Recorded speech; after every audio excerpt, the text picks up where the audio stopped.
Okay, we're live, Alexander. Back again.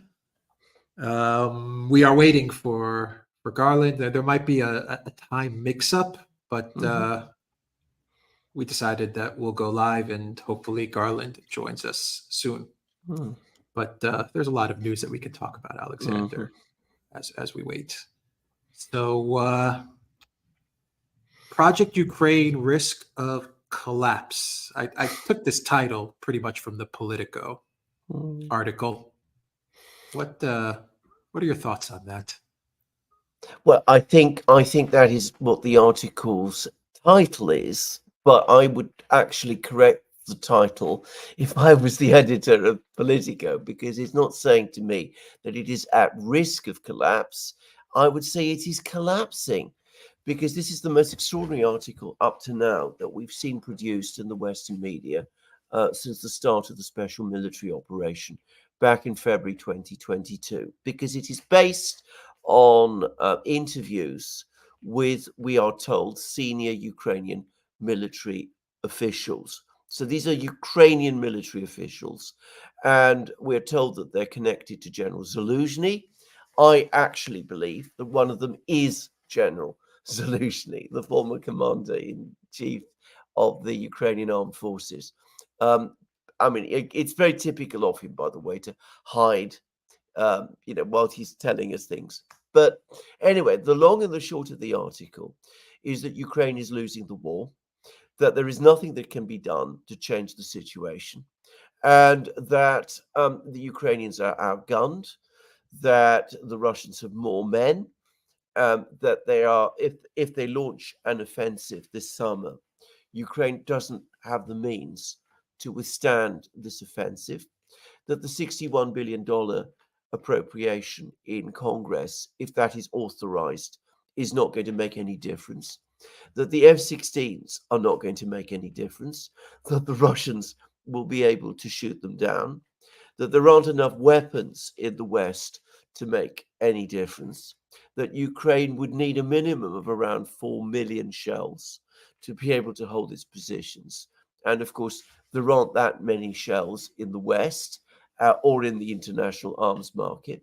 So effectively, what this article in Politico is telling us is that the war is lost. And I think that that is the first concrete admission that we've seen of this. And note that it is coming from Ukrainian military sources. So, this looks authoritative and definitive to me. And I don't think there's any arguing with it. And we're getting all kinds of other news which essentially corroborate what it is saying. And it explains why there is this huge panic and alarm in the West, that the Ukrainian army is unable to hold, that it's short of men, ammunition, machines. We've had further proof that it is out of machines, because they're now converting mechanized brigades into infantry brigades. In other words, that the men in these brigades aren't going to be able to operate inside infantry fighting vehicles or armored vehicles, because they're now apparently in desperately short supply. And of course, the mobilization law that Zelensky has been talking about is still stuck in the parliament. And even if it is passed, which eventually it will be, it's not going to produce enough men to make up for the losses. So we have just been told in Politico, mainstream media outlet, very pro-Democrat, very much on the progressivist side of American politics, very pro-Biden, all of that. They're telling us that the Ukrainian military themselves realize that the war is lost. Yep, interesting article. Hello, Valias. How are you doing? Thank you again for moderating this stream. I didn't say hello to everyone that's watching us, Alexander, on this stream. To everyone we that's should watching do us that. on Rockfin, on Odyssey. We're a little bit because we're still waiting for our guest. Rockfin, Odyssey, Rumble, the Duran.locals.com, and on YouTube. Thank you for joining us once again, and thank you to our moderators for helping us out. Fantastic stream that we had earlier with Professor Jeffrey Sachs. Alexander,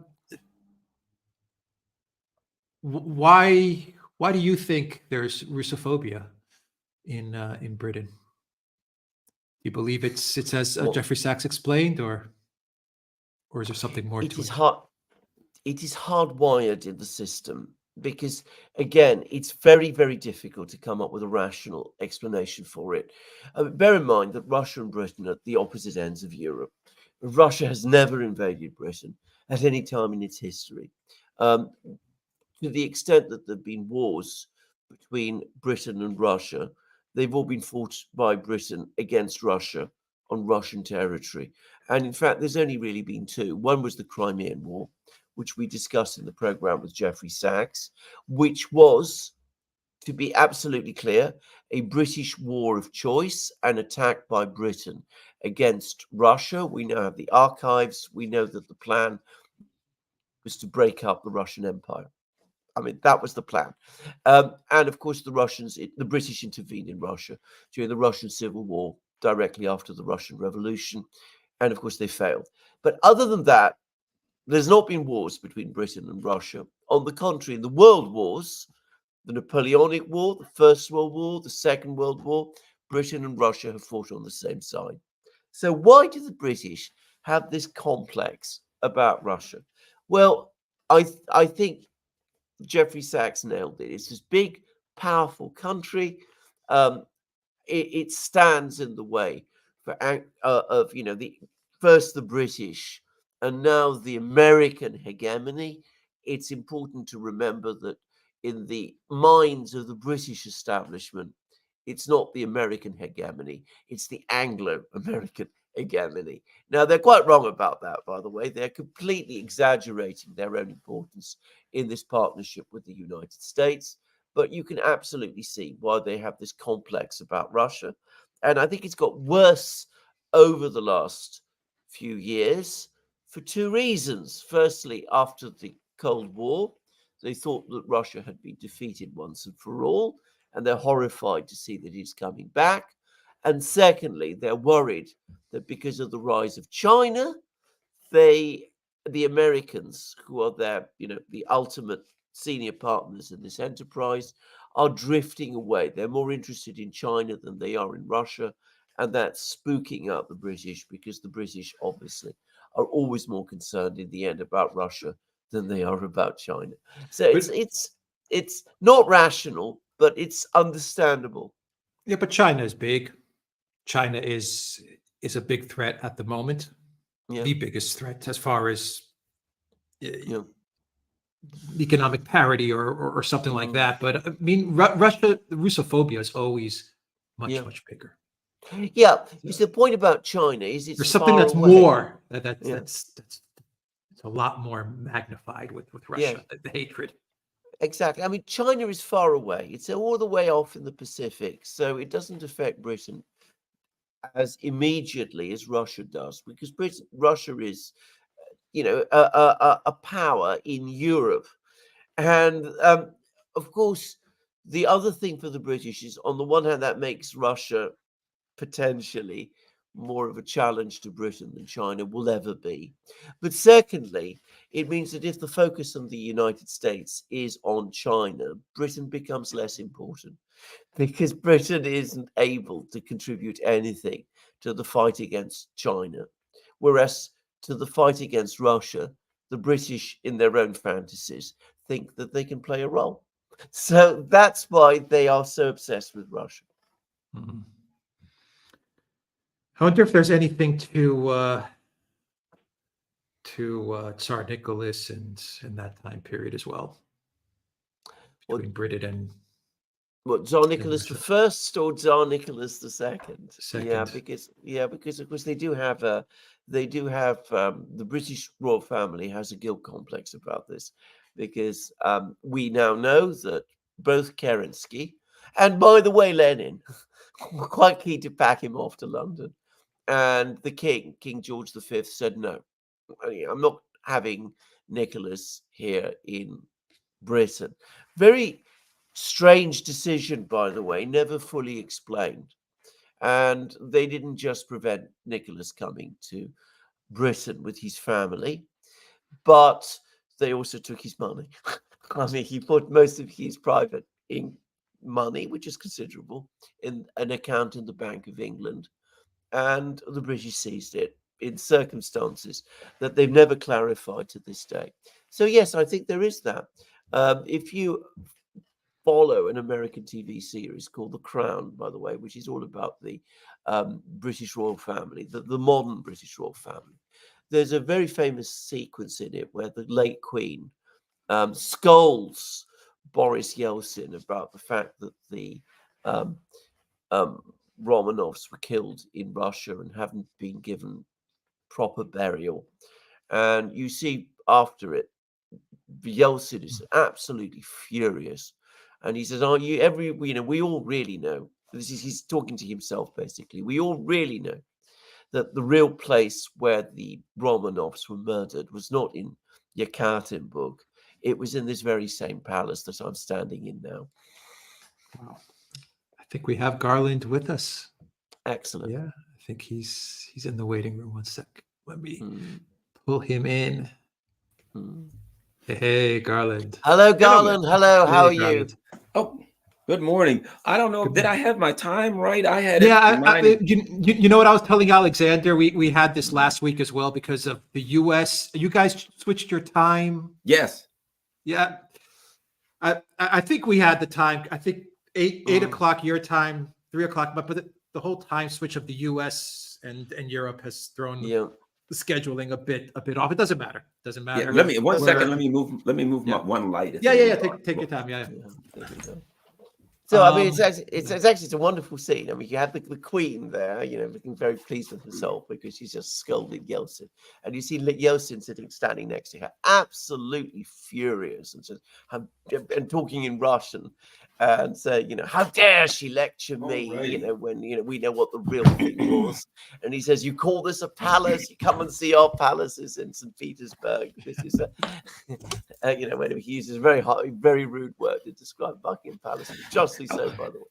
And the translator, he's then asked, "What is he saying?" The Queen asked what the translator is saying, and the translator said, "Oh well," he's saying, "Wow, absolutely delighted he is to be here."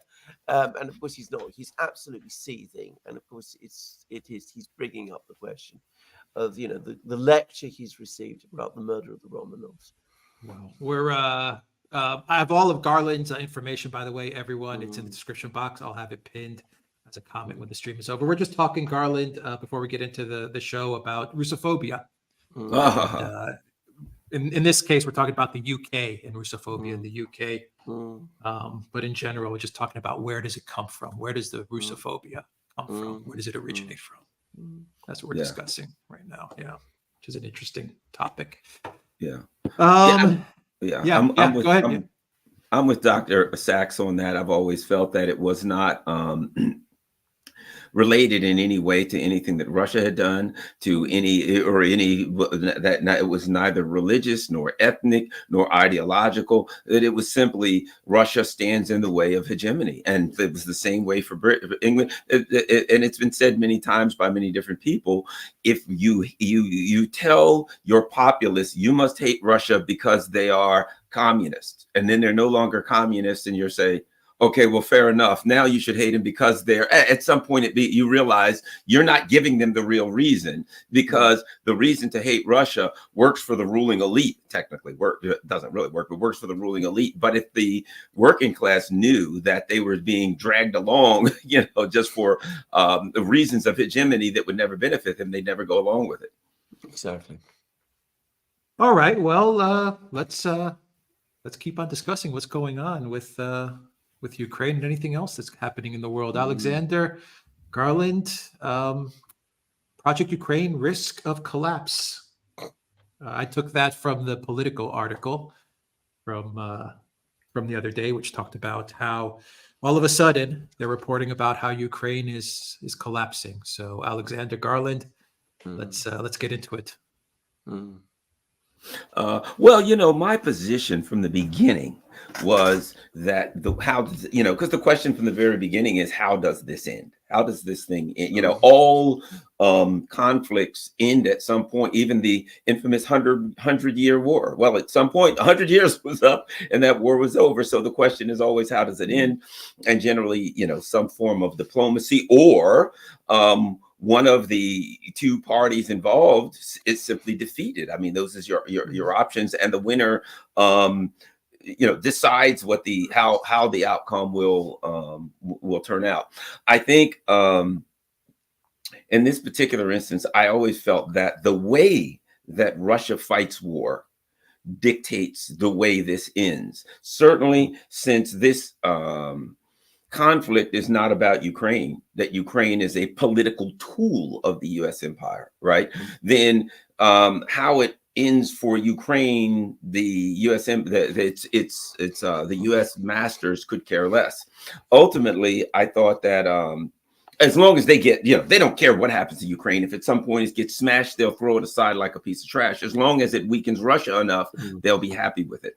I do feel as though the way Russia fights war is to chip away at the foundation of their adversary. And by that, I mean the foundation of your army is your war material and your personnel.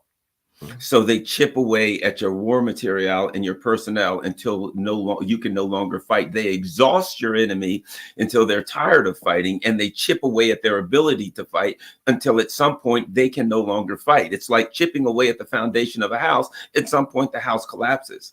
I also felt that that's what the Russians do. But one of the, I guess, added benefits of that for the Russians is that it would make it much more difficult for the hotheads in Washington, as the term that they've used, to intervene. If you, I've heard it say this way, you don't want to do anything real quick in front of a crazy person. You know, you don't want to make a sudden dramatic move in front of a crazy person. You want to move slow and steady. And if there was a sudden dramatic move, the neocons in Washington would be stunned, and they'd have to make a sudden decision, and they make really bad decisions when they make sudden decisions, and even worse when they make slow decisions. But if the Russians were able to chip away at Ukraine's ability to fight, at some point, there would be nothing for the neocons to come in and support. They can't come in and say, we're going to support the army if there's nothing left of the army. We're going to support we're going to support the infrastructure, the whatever. If this thing all collapses and they look at it and they're like, we can't support them, we would just simply have to send in an army to fight, because there's nothing left of the Ukrainian military construct to fight. I think that's the way that I've always felt that's the way this thing ends. And I don't know if it's the intent of the Russians, but because they fight the way they fight, I think that was the inevitable outcome. And I still think that's the inevitable outcome. I think this is absolutely typical of the way the Russians fight, by the way. The Russians have been fighting wars all their history. They do have an enormous understanding and experience of war, which is much greater than that of any Western country today. And it is very, very much part of their sort of DNA that they know how to fight wars, especially when they're fighting wars on their own territory. And it's important to remember that all the fighting that is going on in Ukraine at the moment is being fought on territory which the Russians consider to be theirs. They consider Donbass to be theirs, Zaporozhye, Kherson to be theirs, Crimea, of course, to be theirs, and even Kharkiv region, I think deep down they consider it to be theirs. The people that they're fighting amongst are Russians. They speak Russian. They're Eastern Orthodox, Russian Orthodox Slavs, and indistinguishable in every conceivable respect from Russians. And in every war that the Russians fight on their territory, they fight it against the army, what they see as the invading army, that they must defeat.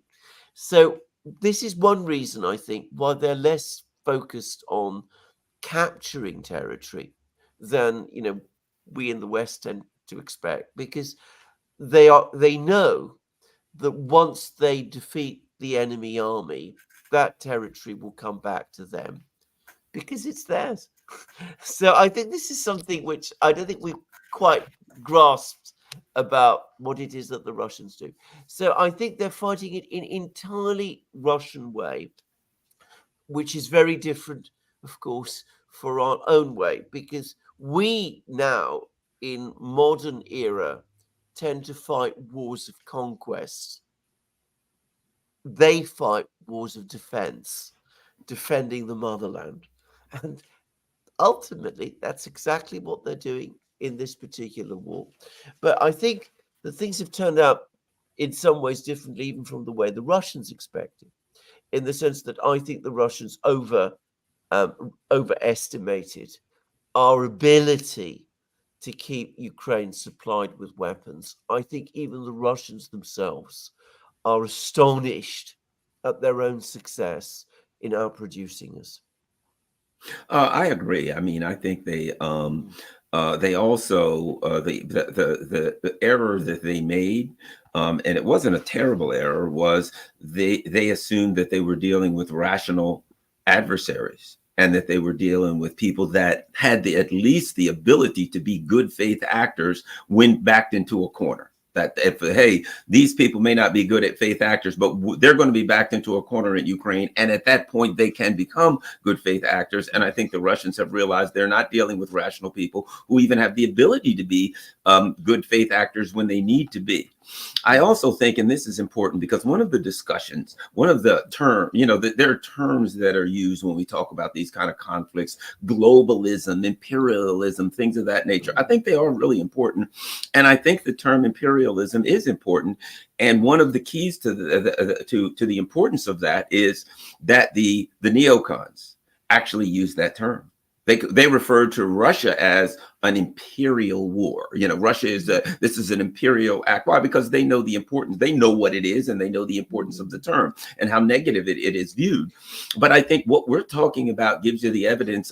Gives you some of the evidence of the issue of imperialism here. Here's what I mean. The U.S. What do empires do?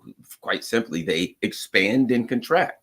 An empire sees countries in two manners: nations that it has conquered and nations that it intended to conquer, nothing else, or a nation that it loses, right? And as empires die for a number of reasons, but they contract. They lose city-states, and they lose countries, and they lose grounds that they've taken. Okay. The U.S. empire was expanding, and then what happened? When did it start contracting? I would argue Syria. Syria started to contract because okay, we're going to take Syria. We got our mitts on Syria, and Russia said, nah, that's not going to happen. And the axis of resistance, as you call it, came together with Russia, and they stopped. But maybe they didn't lose Syria, but they at least weren't able to expand into Syria, right? Part of their expansion was Ukraine. They took that land. It was important to them. We took that from Russia. It has been said that Tony Blinken once said, Ukraine is ours now. I've heard that from insiders. Whether he said it, I don't know, but it makes sense now, because that's an imperial thought. Hey, we're going to take this island, we're going to take this nation, etc.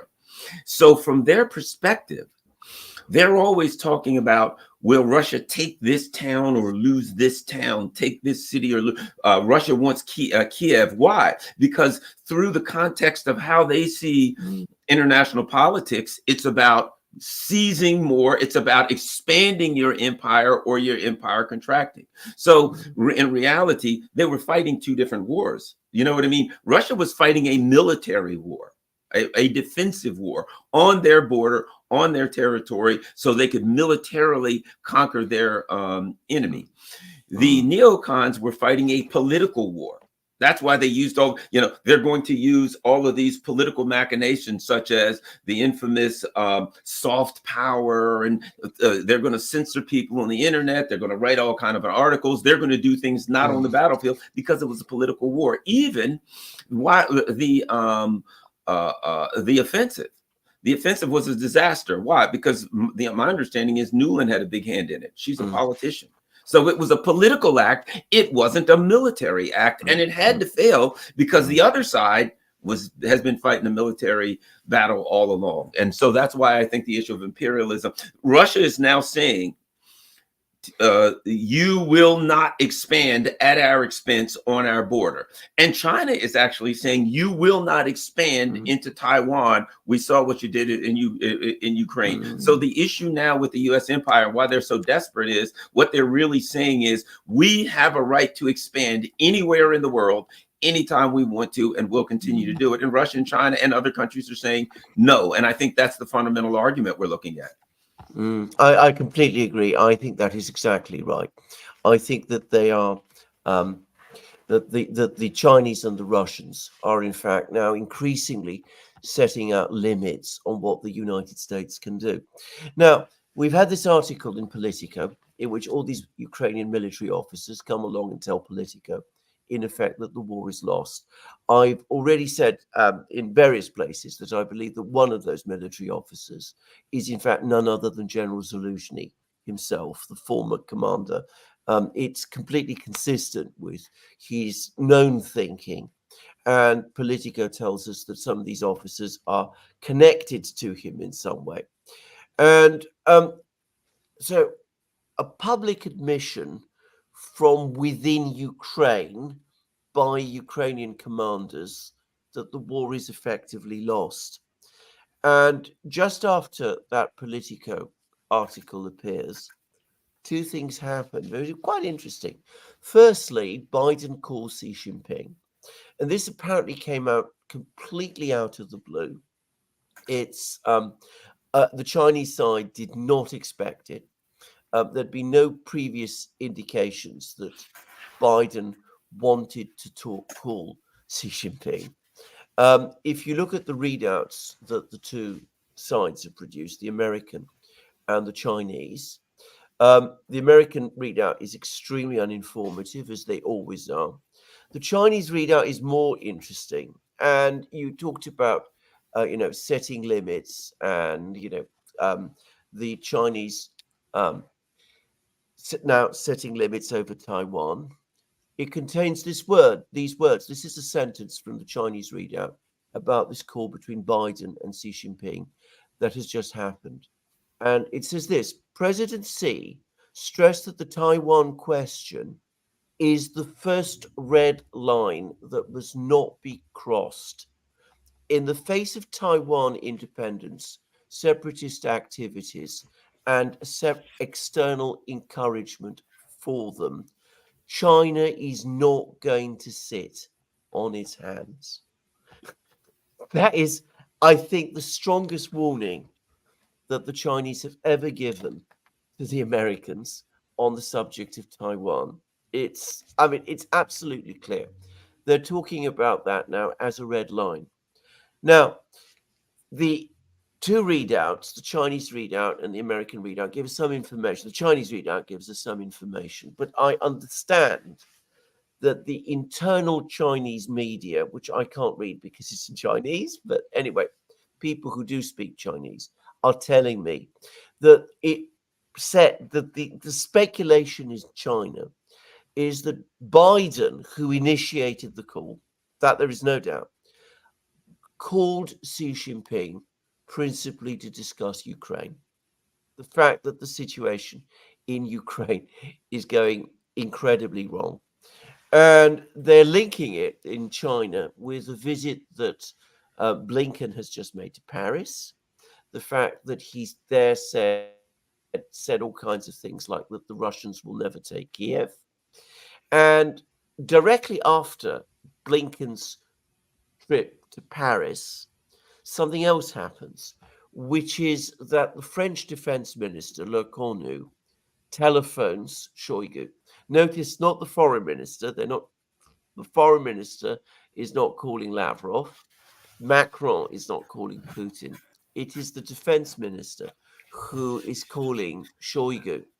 And it's a very interesting call because you can tell that Shoigu was on the receiving end. Again, the Russian readout reads, on 3rd April 2024, at the urgent request of the French side, Minister of Defense Sergei Shoigu held a telephone conversation with French Defense Minister Sébastien Lecornu.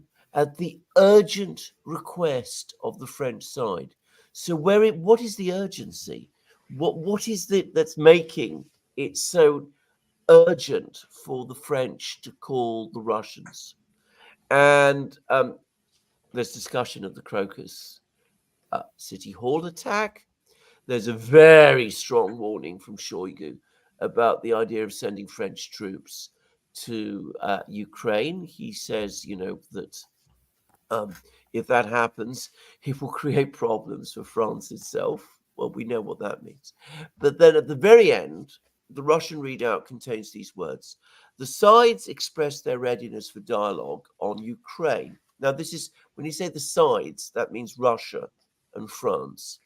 The starting points could be based on the Istanbul Peace Initiative. Without Russia's participation, it would be pointless to hold a meeting in Geneva. So my take of this: Blinken goes to Paris. The Americans are very frightened. They don't want to talk to the Russians themselves. So they get the French to contact the Russians. Le Cornu says, are you prepared to engage in a dialogue with us? That's to say, with France. The Russians say yes. The French say, will you return to what was agreed 2 years ago in Istanbul? The Russians say no, because that's what this basically says. It says, we're prepared to take Istanbul as a starting point for future discussions, but we're not going to agree to that again. So why the urgency? Why the urgency? Why the discussion of dialogue? Anyway, over to you, Garland. A couple of things. I think I've felt this all along. I've said this from the beginning. I feel that when the Russians come to the point, when they have their adversaries to a point where their adversaries must negotiate with them, that they will print out their December 17th, 2021 memo that said, we need to talk to you about NATO expansion. And yeah, when we first started, we maybe could have talked about Ukraine. That doesn't matter because we've got that in the bag. Now, if you want out, we remember that little memo we gave you with a number of points about NATO expansion. That is the only way that we will turn down the volume on this thing. Otherwise, we're going to take everything that we want and you can't stop us. And we know that you're bluffing militarily. We know that you don't have, what are the French going to come in? What, they got a dozen howitzers or something, or 50 or 100 tanks? That'll last them an hour. So the Russians know the position that they're in, and the NATO's bluffing militarily. And it's trying to pretend as though it, hey, remember that deal that, we had that we walked away from? Can we have that deal now? And the answer is clearly no, you can't. This is going to be now with the Russians. They want to clean this whole thing up at one time. They are going to say we have to deal with the sanctions, have to go, all of them. All of the sanctions have to go. And the issue of NATO expansion has to be dealt with. And I don't see politically where the Biden people can do that. So they're just going to sit down and have to sit back and watch this thing fall apart in their lap.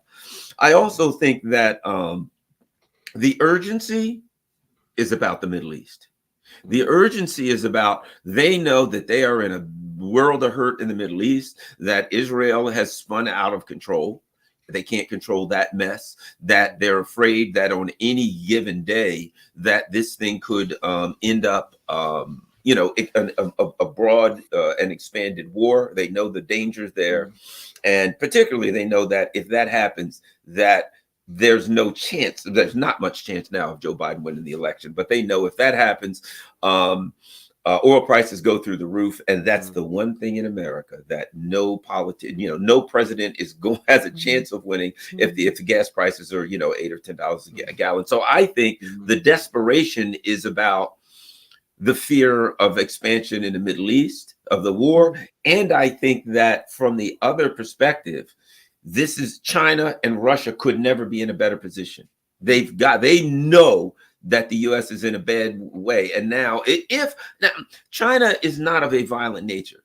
If they were, they would take Taiwan right now, because it is the perfect time, because the U.S. couldn't engage in that fight.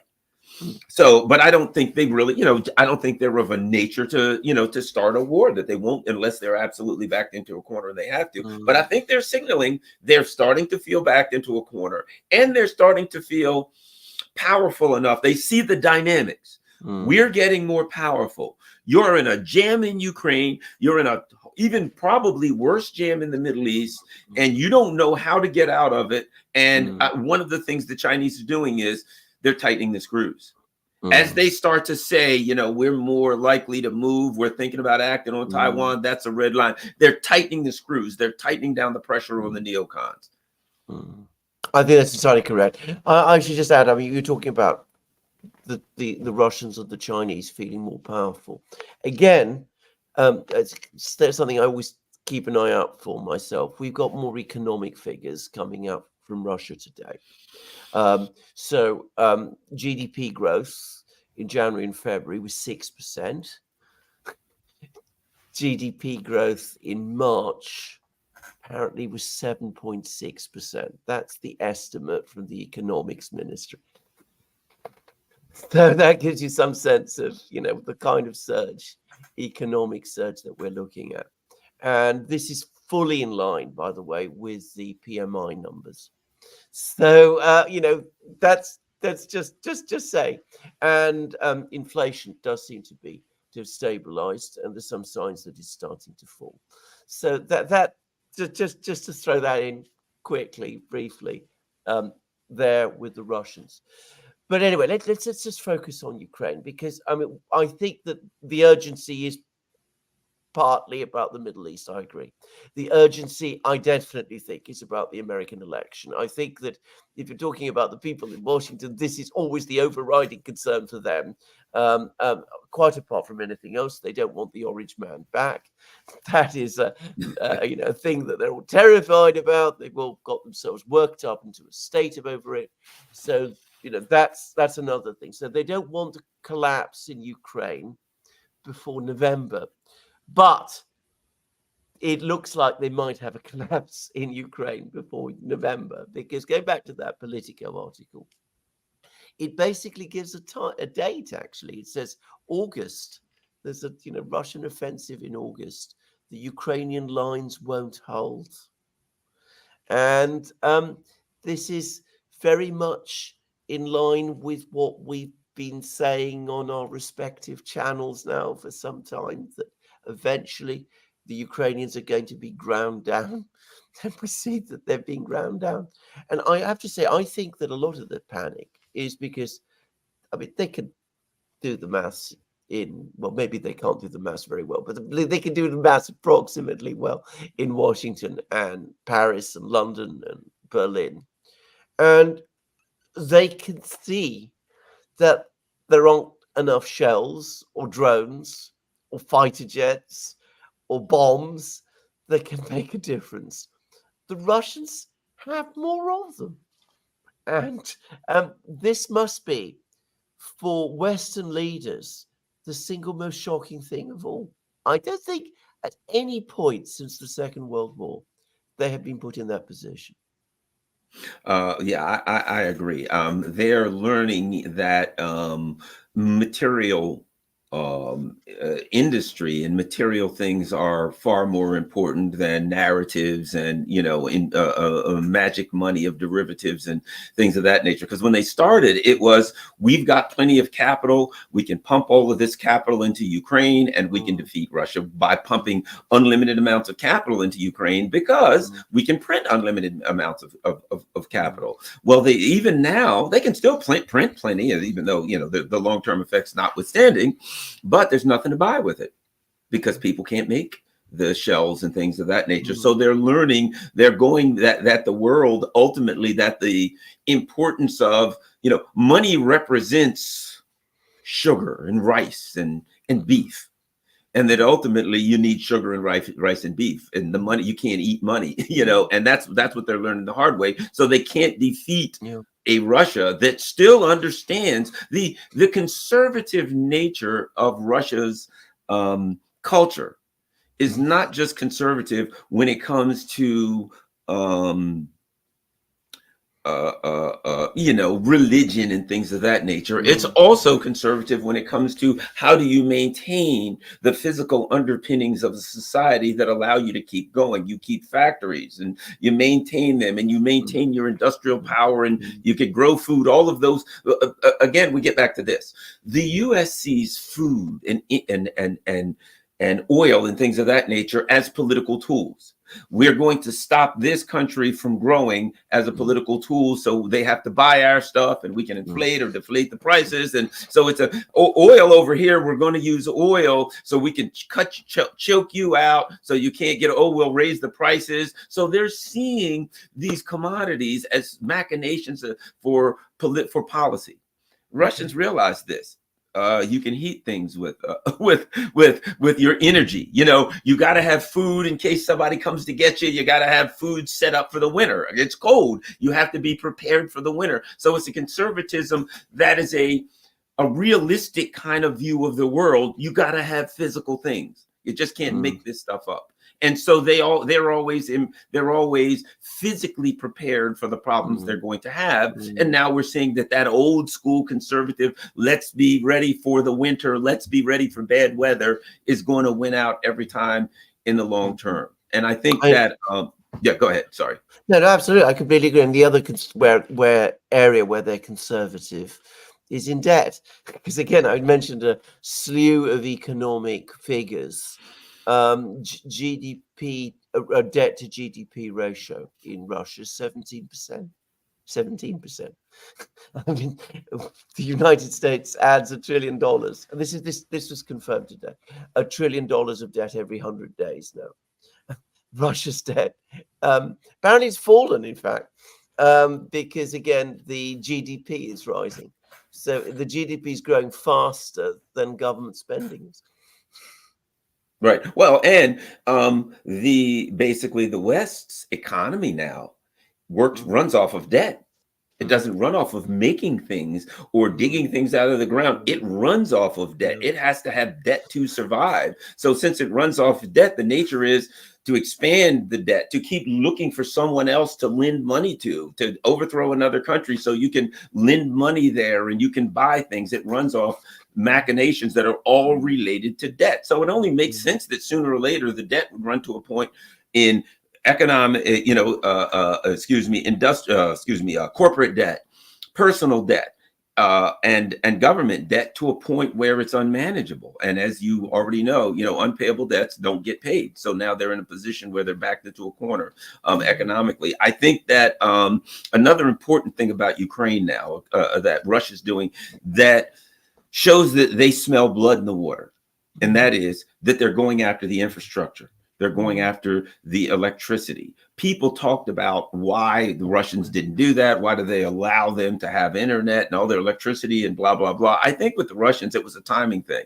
I think they wanted to get to a point where they got where they saw a tremendous amount of weakness. They want to degrade the military capabilities and create some level of desperation. Right, constantly with body shots, and punching. And now they hit the electrical grid when things are terrible. They're falling apart on the battlefield. Now we're going to punch the electrical grid, and now we're going to give you a shot right to the chin. So I don't think that the Russians are reacting to something when it comes to going after the electrical grid and the infrastructure grid. I don't think that they're like, well, we're mad, so we're going to get revenge over Crocus or this or that. I think it's a long-term plan that says at a certain point, when we have weakened you militarily, boom, when the population starts rejecting the next mobilization, when you start having internal, when all the things start falling apart, whap, pow, that's when we're going to punch your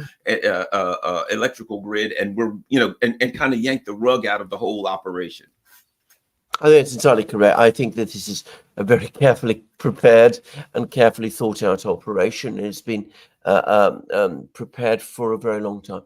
Garland, you're American. You live in America. Are the American people psychologically prepared for a world in which the US's adversaries can outproduce it?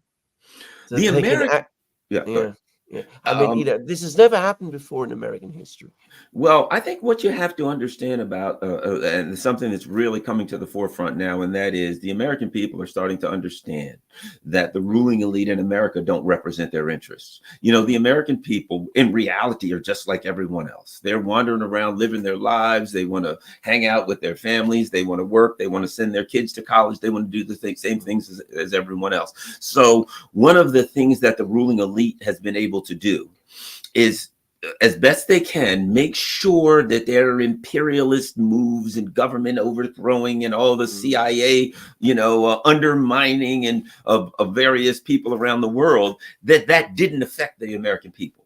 So they could do it, and the American people wouldn't feel the pain, and the American people could go, not enough that they would really know it, and they could go on about their lives, because they knew the American people, just kind of like everyone else, they want to go about their lives and live their lives and not be feel that there's any, not have any major problems. And what's happening now is the American people are starting to feel the pain, and they're getting upset. And what they're saying is, we want you to alleviate the inflation, the economic pain, the problems, the anxiety and stress that we're having, and you're not doing it. And now that the ability of the ruling elite to pursue their imperial machinations around the world without having that pain visit the American people is no longer present. And now the American people are starting to ask questions that they didn't. It's like, why is it hurt? Why does it cost so much? Why is this? What? And the answers had to do with foreign policy.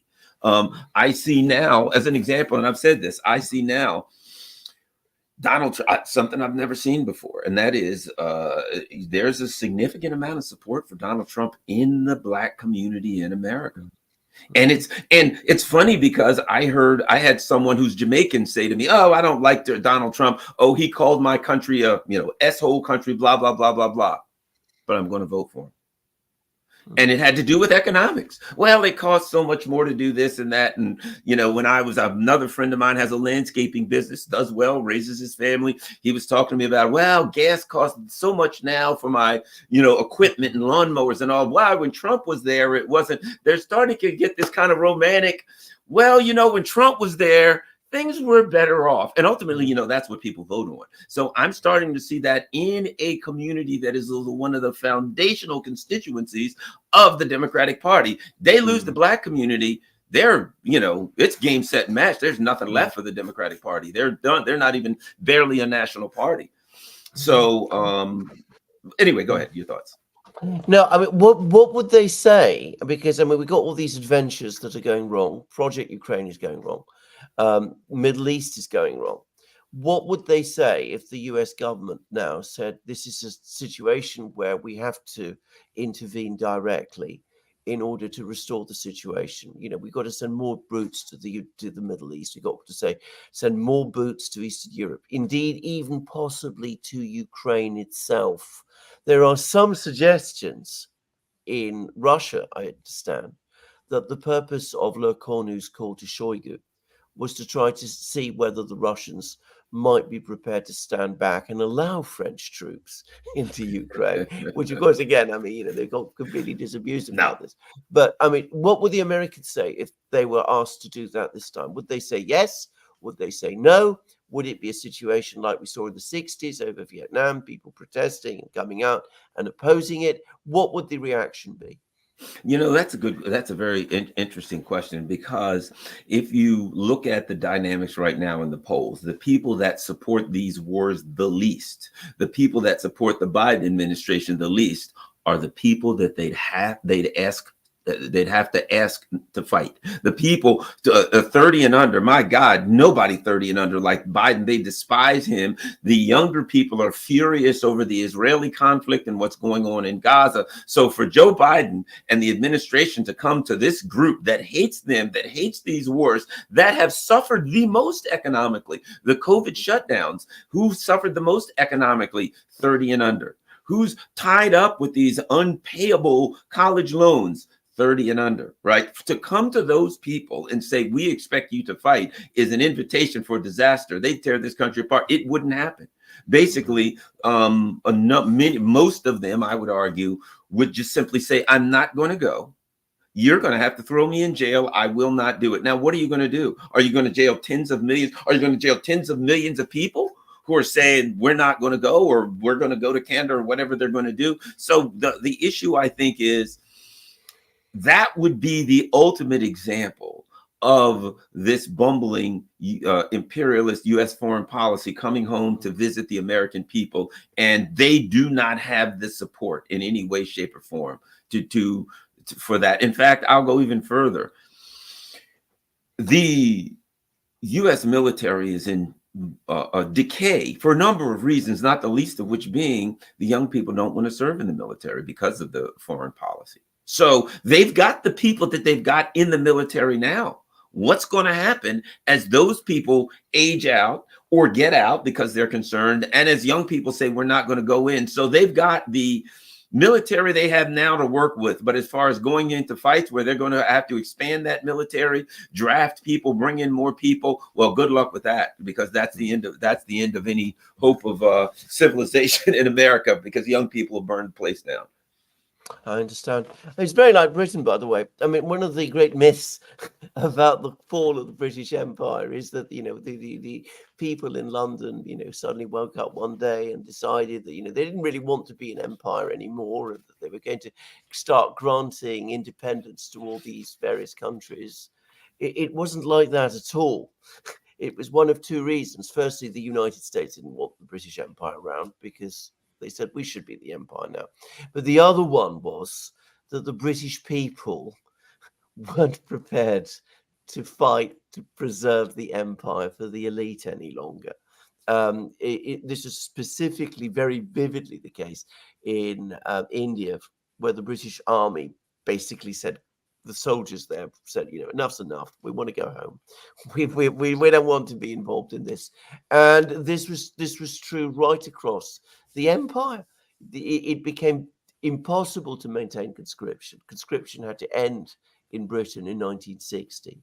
And the British public overall became, in the 60s and 70s, as I remember, very, very hostile to imperial adventures. And to attempts to preserve the empire in places like Yemen and Libya and all of those places as well. So that was what brought the British Empire down. And it looks to me as if America is at the start of something similar, perhaps. If I could add this, if you look at Russia and China right now, the recent election in Russia, you might as well say 100%, for God's sake, it was darn near unanimous in favor of President Putin. If you're going to mix it up with other world powers, if you're going to be in a dynamic where the people are put in danger, right, you're going to have to deliver for the people. You're going to have them behind you. So the Russian government has delivered for the Russian people. The economy's growing. They have jobs. As we know, people go there. They open they go in the supermarket, and there's all kinds of beautiful green, fresh fruits all over the place at a reasonable price. You go to China. China is delivering over 90% support for the people, for the government in China. U.S. polls show that. So these governments are delivering a job. They can raise their children. They can they have a future. They're looking towards a better future. So they have the support. The U.S. government is not delivering for the people. And I put it like this: with Russia and China, even to take on an imperialist power like the U.S., they have to have buy-in. They have to deliver for the people to be even able to take them on, so that what the U.S. empire wanted, which was the people to turn against Vladimir Putin's leadership and take his government down, you have to deliver for the people, or that could possibly happen. So since the Russians are delivering for the people on a day-to-day basis, they've got a job, they feel somewhat safe, they feel like their government's there to protect them, they've got food on the table, reasonable energy prices, you're delivering, we're behind you. Where in here, they're not delivering for the American people. The American people are getting restive. They're getting angry. They're getting upset. So now the ruling elite is in no position to pursue a foreign policy that would require them to drag the American people in and put them out there to make the ultimate sacrifice, because they haven't delivered for them. The U.S., the people in America have nothing to fight for. They have nothing to fight to protect, and they don't believe and trust the ruling elite in this country. They have been wholly discredited, and they're only going to get discredited again as they lose. They've got 3 current major conflicts going on, which is Russia, China, and the Gaza conflict, and they're in the process of losing all 3 of them. Absolutely. Let's go back to Ukraine, because that's the topic in a way of our program. How does the American elite react to the loss, to the failure of Project Ukraine? Because that's now what we're seeing. I mean, we've seen this article in Politico, which is partly intended to inform the American elite that this is what's coming. How do they react to that? I mean, this is something that, I mean, they must be getting a bit used now to foreign policy failures, but this is one against the Russians, the old adversary, and it's in Europe, very close to the heartland territories of our empire.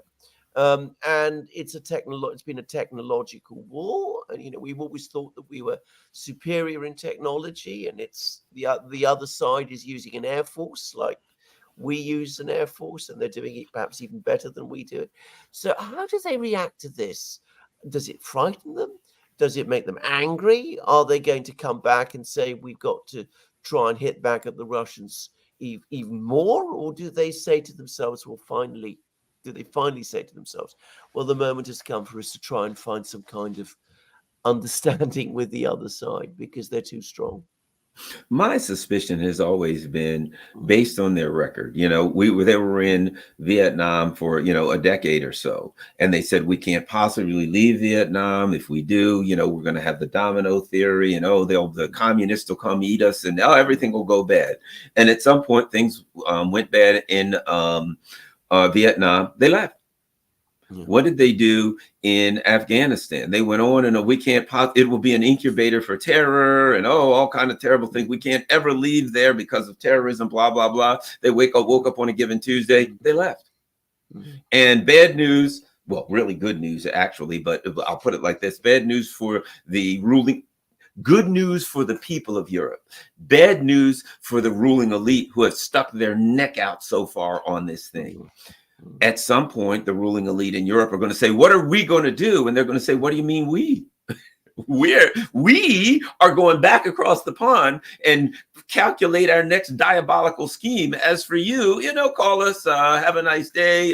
Hope you figure this thing out. By the way, we've got some more shipments of LNG at 5 or 6 times the price. That'll keep coming to you. See you. Have a nice day. It is my belief for all of those who believe that the United States will put the U.S. in danger of nuclear war. The U.S. is not going to sacrifice anything for Europe or Ukraine or Eastern Europe. They're going to walk away from this thing and leave the Europeans holding the bag. I've argued this all along. If the Russians were to attack the Balkans, which there's no possibility of that, but just for the sake of argument, if they were to attack the Balkans tomorrow and dash them to pieces, the U.S. wouldn't invoke Article 5. The U.S., they wouldn't sacrifice a fingernail for these people. Proxy militaries are there as cannon fodder. That's the job of Ukraine And when the cannon fodder runs out, the U.S. is not supplying cannon fodder for them, not for Europe, not for the Balkans. They're there for themselves, and they're not going to go in and fight for anyone. That is my opinion. The neocons are they're not coming into Ukraine. They're going to walk away. They'll leave everybody holding the bag and move on to their next diabolical scheme. So they'll internalize it and just move on to the next one. They'll come up with articles of how they didn't really lose, and you know how it is, and how this hurts the Russians worse, and now Europe is really going to be, blah, blah, blah. And it's more important that we deal with China right now and on, everything else in the world, but they're going to walk away. They always do. Why would they do something different? Yeah, and America can. that's the thing. I mean, it has that exorbitant privilege, to misquote. Their strength has always been, as has been stated, they're a country with insignificant powers to the north and west, and fish to the north and south, and fish to the east and west. That's their strength. And when in doubt, that's the strength they're going to play. Oh my gosh, we started messing the chaos over here. We're going to go home. Good luck fixing it. That's the game. That in the end, the strength is we're a long way from the action, and that's the strength that they will ultimately play. What should Europe do? I mean, here we see, I'm convinced of this, that the French defense minister is acting as the messenger boy for the Americans and calling Russia. But what should the Europeans do? I mean, it's not turning out very well for us at all. I mean, we have the Russians on our doorstep. We've antagonized them. We're short of gas. If you spend any time in Europe, you know what that means. Do we move away from the Americans? Do we huddle even more closely to them? Do we talk to the Russians? What should we do? I think we've got two separate questions, because you've got the ruling elite of Europe who have completely, given their souls over to the neocons, who will be left holding the bag. And even after this is over, their concern is not the concern for the masses of the working class anyway. They're, the U.S. empire is falling. Macron has said things like, well, we need our own European army, and we need our own. He wants his thing, I think, is, or the ruling elite of Europe is, we want to be, since the U.S. empire is falling, we want to be the new empire, and we want to come in and we want to be able to do all of the things that the U.S. used to be able to do, but they can't do anymore. That's the ruling elite. I think that the working class people in Europe, the everyday people in Europe, are going to wake up and begin to kick these people out of office. Something is interesting too, because people who are conservative have argued, yes, this is going to go to the right. Europe is going to go completely to the right. Look at George Galloway. George Galloway is an avowed socialist. And I saw people online who were conservatives saying, yeah, I voted for him because, I wanted something different. So I think, and look at the two people in the East. The guy in Slovakia, I think Fica, however that's pronounced, and Viktor Orban. Two people who you would think ideologically don't get along, and I'm not going to say they're the best of friends, but when it comes to looking out for the needs of their country, they are aligned, maybe not ideologically, but aligned from the perspective of what's the job of the government to look out for the interest of the people of its country.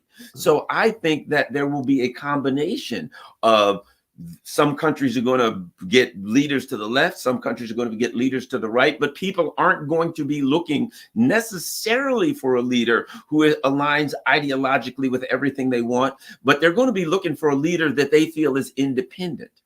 And it's going to go from, we got to go hard right, we got to go hard left, to who's independent of the U.S., who wants some level of independence and sovereignty. How can we get leadership that looks out for our people? And I think that's what I learned from watching what happened with Galloway. I think that's shows that the future in Europe is going to be not and even then, traditional right and left, the definitions of them are changing. Here I am, a traditional lefty, far lefty, but when it comes to a lot of things, I'm aligned with some libertarians. I work with conservatives, some Trump MAGA people. We all get along really good because in the end, we believe that the job of the government is to look out for the needs of the people first and foremost. And I think that's the new It's not even right, left. That's the new ideological alignment. People who want a government who looks out for the people, and they're not going to be as concerned with traditional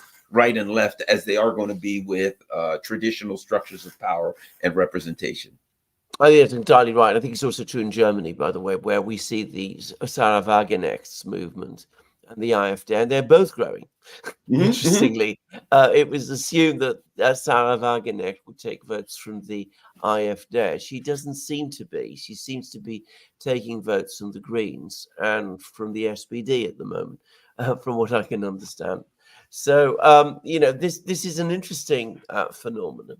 But you're absolutely correct. And in some respects, they complement each other in Germany as they do in Britain.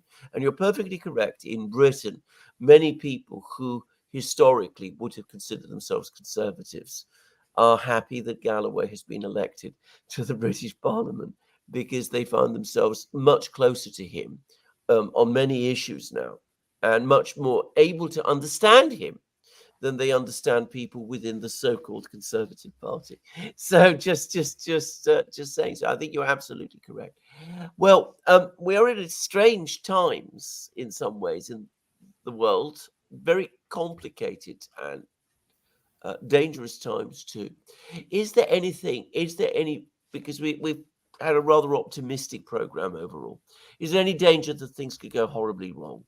That seeing things getting out of control, sensing that they're in an end of empire moment, they might decide, the people in charge in Washington and to some extent in Europe, let's go for broke. Let's go all out.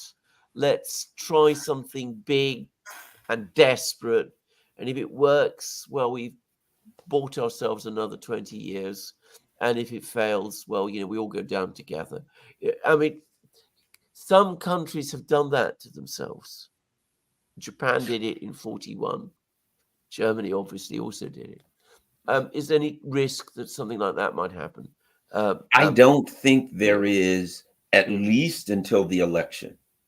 I think that the U.S. election is going to be something that ties the hands of the Biden administration. I think they're going to be very much afraid of doing something that would cause them to lose big. They take a big chance, they lose, it doesn't work out well, and then they're completely destroyed. And let's not forget, you've got Biden and Blinken and Sullivan and people who, having infuriated and Trump and charged him with everything but mopery on the high seas. They understand that should he come to power, he may be looking for, he may be looking to sick his DOJ on them, and their hands are really dirty. He's not, any competent investigator is not going to have to look long to find a litany of crimes when it comes to the Biden administration and the things that they've done.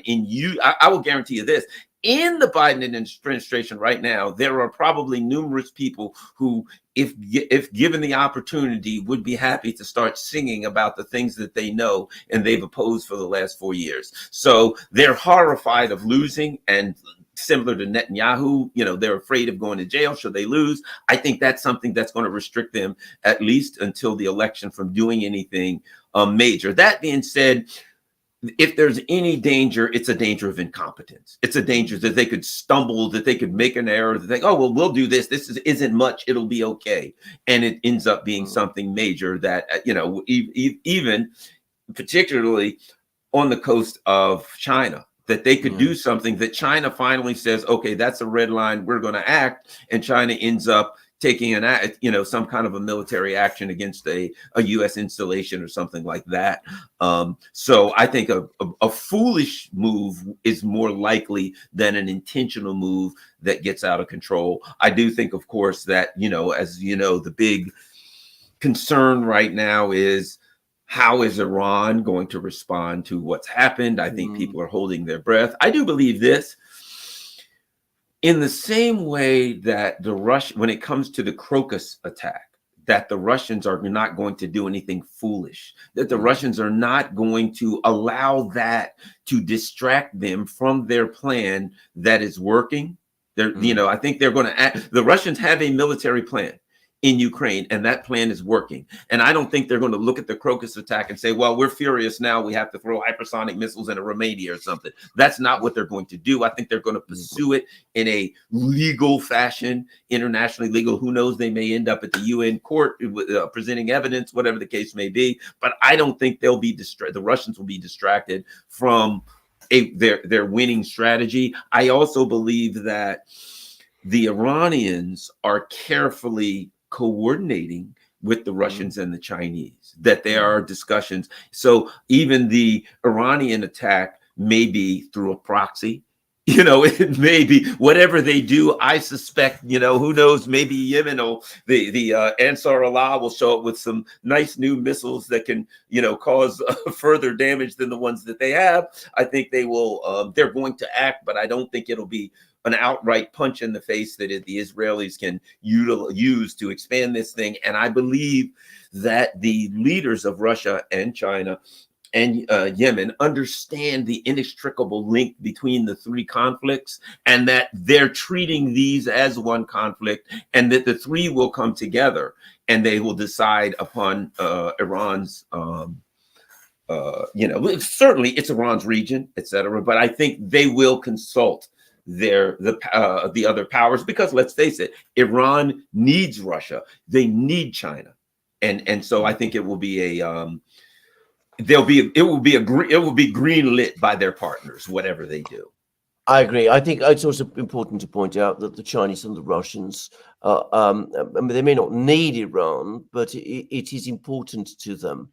I mean, they will not want the Iranians to run off and do something reckless, which might hurt Iran, because that will hurt Russia and China as well. So, I mean, they are all in it together in a kind of sense. So, and I think that one of the great features of Iranian policy since the events of the 7th of October is that the Iranians have shown astonishing discipline and restraint. And I think they will continue to do so because it is playing out to their advantage.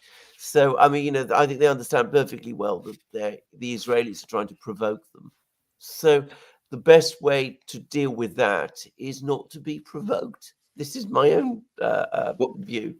Yeah, I also think that I don't want to underestimate the value of the Iranians either, because you know, location is important.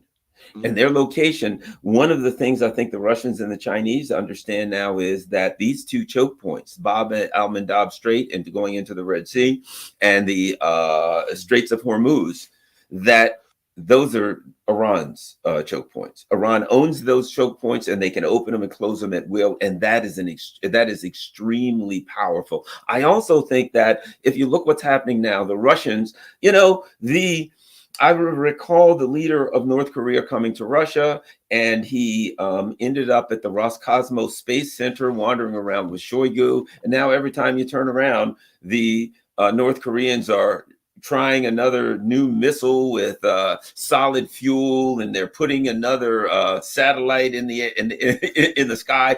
I think the Russians have learned from the Iranians, if learned is the right way to put it, that the importance of having allies and arming your allies and putting your allies in a position to put pressure on your adversaries. So I think that in this, one of the brilliant, the Iranians, you know, the people who invented chess, have played absolute brilliant chess in the Middle East, utilizing and arming their allies. We can see that from Yemen. And I think the Russians are looking at that. Another thing that's critical, the Russians now are starting to whittle away at the international sanctions on North Korea. The Russians are, I think, planning on getting rid of those sanctions on North Korea. They understand the importance of North Korea, again, like Iran, where it sits, and the alliance that it has with China. And so I think that the Russians are starting to do Africa. I'm reading that some of the African countries are saying, yeah, we're starting to receive missiles and all kinds of things. They won't say who they're getting it from. So I think the Russians also are learning from the Iranians if that's the right word, the importance of empowering your allies militarily and economically so you have a broader reach. So I think that the Iranians have been extremely important in this international conflict wherein the neocons are at war with the world.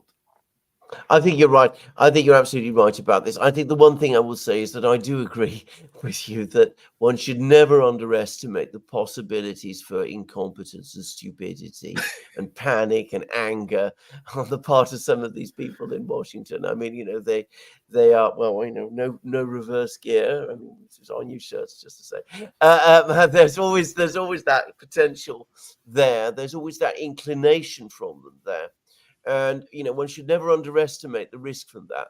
But overall, I think you're right. I think we are getting through. In fact, I suspect actually that we've probably turned the corner, certainly in Ukraine.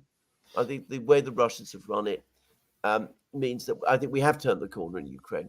Middle East, not more to worry about. China, the Chinese are now drawing their very clear red lines. But I think that, as I said, the risks are less great than they might have been appeared to be a few weeks ago. Just saying. And I also agree, by the way, just in parenthesis, about all the points that you made about the crimes are in Washington are all there to see, and of course, just to remind everybody that Garland, you've been an actual investigator. I've never been an investigator. I've been the person who's read reports from investigators, but I've never actually done it myself. So, but I'm sure you're right. I'm sure that any investigator who offered the opportunity to investigate some of these things, well, they would have lots and lots and lots of material on their hands, because some of these things have been done, frankly, in clear view, quite remarkable, actually.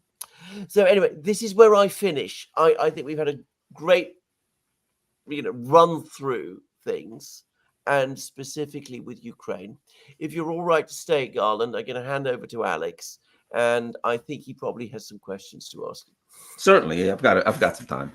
Got some time, great. A lot of questions, Garland. But let me pick out some questions to throw at you here. Lada Moreau says, "Gentlemen, hello, and what do you all think about the recent revival of Havana syndrome in U.S. media, Garland? Is it part of political propaganda?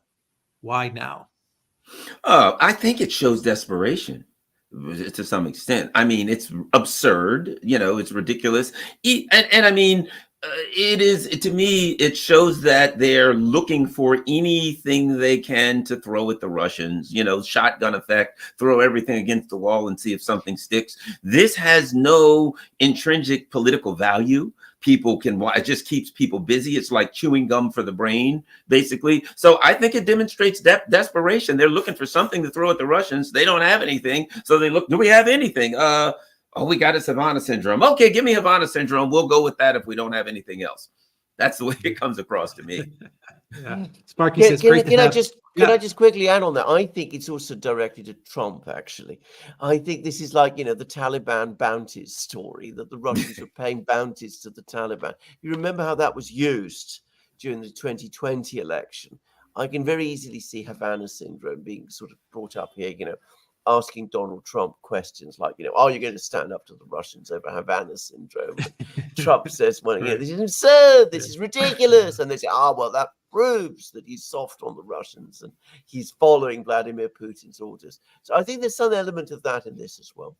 The other thing I'd have to comment is, I think it's something else that demonstrates that the ruling class, the political class in the U.S. are totally and completely out of touch with the working people. Average people are concerned about the cost of a pack of chicken wings. You know what I mean? Average people are concerned with their basic things, and they're trying to come up with these, imaginary, if you think about it, even if it was true, it's not the average person on the street that's affected. What they're saying is somebody's doing something to members of the ruling elite class, to the diplomats that we send, to the CIA. They're suffering headaches and, discomfort in their stomach. Isn't that horrible? And most people would say, yeah, the discomfort in my stomach is I can't afford to put any food in it. They're not concerned. They're not concerned. So it shows they're out of touch. Even if it were true, the average person could care less. They want to look out for themselves and their family. So it shows just how out of touch these people are. It's absurd, and it's going right over that. Yeah, I'm in America. I haven't heard anybody on the street, anybody I know, any friends say, "Hey, Garland, what about Havana syndrome? What are we going to do about that?" It doesn't happen. It's a conversation they have amongst themselves, and then they say, "Oh, we've got a good one. Let's run with this." And the people on the street don't even hear them. Right, goes right over their heads. Come on, Garland. You're telling me you don't go to the bar or the pub, and the minute you walk in, everyone's like, "Garland, man, we got to talk about the Havana syndrome stuff, man. Come on." Exactly. Listening for it. Do you hear the buzzing? I don't know. How about me? How about you? Oh boy. Sparky says, "Great to have Garland Nixon back from vacation." Thank you, Sparky, for that. From Elena, question to Mr. Nixon. Is people in the USA discussing the fact that actions of Israel are not open for criticism, as shown with the sacking of Candace Owens? If yes, what is the opinion of the people? Constantly. That the issue of free speech is a major discussion here. Is Israel at this point not popular amongst the general public? Very, and the numbers are just continuing to the number of people that support what's happening in Gaza is continuing to fall. What is interesting about the U.S., and that is I'm seeing a phenomenon that I don't normally see. Mainstream media, the neocon media that acts on behalf of the Biden administration and on behalf of the intelligence community, are now starting to report things from the Middle East conflict that would not normally be reported. So it's interesting. I don't know what that's about. But, when it comes to Ukraine, the Russians are out of missiles, and, you turn on CNN, the usual, they're out of missiles. The Ukrainians are advancing on Red Square. You get the usual propaganda. But when it comes to Israel, there's some truth slipping through there, and a good bit more. I'm not sure what that's about, but I find that surprising. Mm-hmm. Soberano Brazil says, do you think the plan to drain European Union resources for the war against Russia will be approved and kept as NATO's chief mentioned? I guess the 100 billion. Will NATO control Europe's armies against Russia? Yes. I felt all along. The reality is this. The only thing that can stop the deindustrialization, if it can be stopped, and the complete impoverishment of Europe is the European people. The ruling class is 100% on board with the neocons. They could care less about their people. So whatever they're told to do by the ruling elite here in the US, they're going to, by their economic class, their ruling class, they're on board with it. If the working people, if the voters of Europe decide that they want to act through voting and or through, taking to the streets and the various things that they've done, they can change this. And I always bring this up in John Bolton's book. He said that basically the neocons viewed China as their top economic adversary and problem and issue, and the EU, the European bloc, is number two. So realistically, the neocons have been trying to take out Russia, China, and the EU. And they've been successful economically taking out the EU, not so much on the others, but from one perspective, they can look at it and say, we have had some success in this Russian conflict, in that one of the three powers that we wanted to really destroy, we've been able to do that. And the ruling elite have, gone right along with it. Yeah. Keep Germany down. One of NATO's goals. Yeah. John Roberts says, love this discussion. What role do you think third-party candidates will play in the U.S. presidential election this year? Will they hurt Biden or Trump more? A couple of things. RFK Jr. just picked I forgot the woman's name. But bottom line is there are a lot of people complaining, saying, oh my gosh, the conservatives that had considered voting for RFK are saying, why'd he pick her? And she comes across as a member of this liberal class that we are very reticent about trusting. This was a big boon for Trump. because a bunch of conservatives now that would have voted for RFK are going to look at him and say, no way, I don't trust him now. He's gotten one of these Google people, etc. And they're going to go back to Trump. RFK Jr., because he hasn't, pushed for a peaceful resolution in the conflict in Gaza, has significantly hurt him. I would argue that he'd be in first place if his position were even moderate on Gaza, he'd be in first place. So I do think that one of the possible outcomes that isn't discussed, that is a potential outcome, and that is that if neither of the candidates get 270 electoral votes, which is what third parties could do. So they could come in and they could get enough electoral votes that neither of the parties get 270. And then, of course, it goes to the House of Representatives and we go from there. But I think that third parties are going to be significant, and they're going to be significant in how in the electoral process, in the things that Biden and Trump have to do to address the danger of third parties, how they have to run the policies that they have to push. They've got to look at what a Joe Biden or whoever, what JFK Jr. or whoever, what they're doing, the things that causes their numbers to go up or down, and how they need to latch on to some of those policies or reject some of those policies based on that. So I think third parties are going to be very, very important and critical, more so than ever before, more so since I believe it was 1990 with Ross Perot. Yeah. Sparky says elites nowadays have let their countries down with incompetence, like they did in the austere UK in the 1960s and 70s, with the added bonus of being evil. I would put it differently.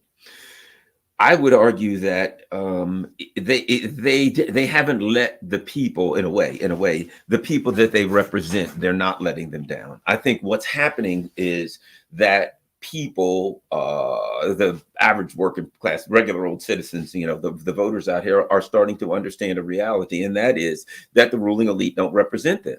That the ruling elite, there's an old joke, I don't remember how it is, what exactly it was, but I can paraphrase it, where they say basically the politicians tell the poor people, we're going to protect you from the rich, and they tell the rich people, we're going to protect you from the poor, right? There's an old joke about that, I don't remember, but you get what I'm going to. The reality is this: they're there to mitigate that anxiety between the poor and the ruling elite, number one, on behalf of the ruling elite. So simply, the people are starting to learn the truth. It's just like in Europe. The people in Europe are starting to understand we don't have independence and sovereignty. We're just colonies of the United States, and our leaders are governors, as or whatever they would call them during the British Empire, right? Our leaders are governors of these colonies, and we want independence and sovereignty. And now they're looking for independence and sovereignty. They're in the same way that I think Europeans are starting to understand that their ruling class represents someone other than them, and is acting detrimental to their interest. I think that's what the American people are starting to understand. So it's not a matter of the ruling elite letting us down. They never represented us. And now we're starting to learn we have to either, we have to get them out and bring in some people who represent us. One more for Garland. It's from Soberano, Brazil. Do you believe Israel will drag USA to a conflict in the region? Israel is saying it is going to get into Lebanon. Is it good for the USA to hold more ground in the region, considering China and Russia are investing there? A couple of things. I think Israel, here's what's interesting. Israel and Ukraine, both of them understand that they have no chance unless they drag the US into their war, right? Both of them are at the same point. Both of them are at a point where they've clearly lost based on what their objectives were in the first place, right? And they cannot ever achieve the objectives they want. We're going to take back Crimea. We're going to, push all the way to, to the Pacific coast of Russia, whatever, right? And we're going to defeat Hamas, and we're going to push Hezbollah back to the Litani River, and on and on and on. Well, they know they can't do those things. And now they both know the only chance they have of even survival is to bring the U.S. in to fight for them but the U.S. doesn't have the wherewithal to fight all over the place. And it's something I think is important. One of the things that was discussed earlier, when the U.S. sent this gigantic flotilla to the Middle East, and that was the Pentagon said, we're having trouble paying for this. It's extremely expensive. So the U.S. right now has all of this money has gone into Ukraine, really economically hurt them. But they're pumping all of this money into, they just built some base on an island, the Yap Island, right? $400 million. Meanwhile, they've got to keep an armada floating in Israel. So one of the issues right now is the U.S. really can't afford. How long can the U.S. afford to float 2.5 wars? So the U.S. is in deep and serious trouble economically. And I think its allies feel like, it's like someone who says, my dad's rich. He can buy me anything I want. And he's got unlimited money. And their dad's like, not exactly. I'm starting to run out of cash, son. I think that's part of it here. Nobody talks about the actual physical economic costs just to buy fuel, buy bombs, pay soldiers. That stuff is real. And it's getting really expensive for the U.S. Fantastic. Garland Nixon, thank you very much for joining us on this live stream. I have Garland's information, his YouTube channel, I believe Rumble as well, correct, Garland?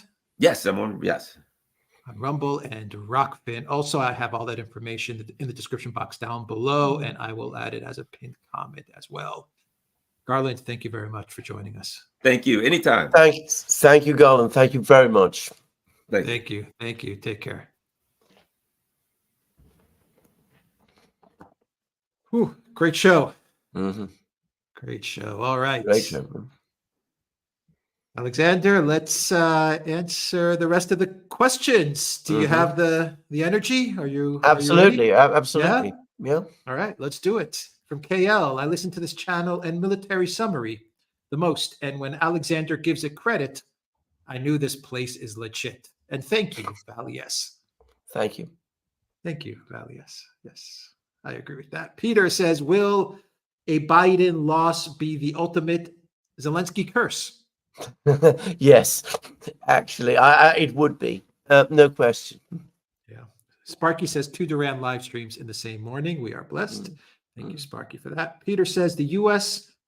wants this to last till after the elections. Why would Russia not want to finish it sooner to prevent a Biden win? Well, I think that the Russians are going to take their time to do it correctly. I mean, they're not going to let the American political calendar determine their military action. It might end before the election, by the way. Zishan, thank you for that super sticker. Monty105 says, going back to the live stream with Professor Sachs, to what extent, in your opinion, is the hatred towards Russia in the West caused by the whole Philokwe controversy? That's an interesting question. The religious one, the religious one. I think there is an element of this. I think it became particularly strong, in the 16th century when, Russia began to assert itself as an independent power, and Ivan the Grozny, Ivan the Terrible, as we call him in the West, not a correct translation of his name, by the way, announced himself that he was Tsar of Russia.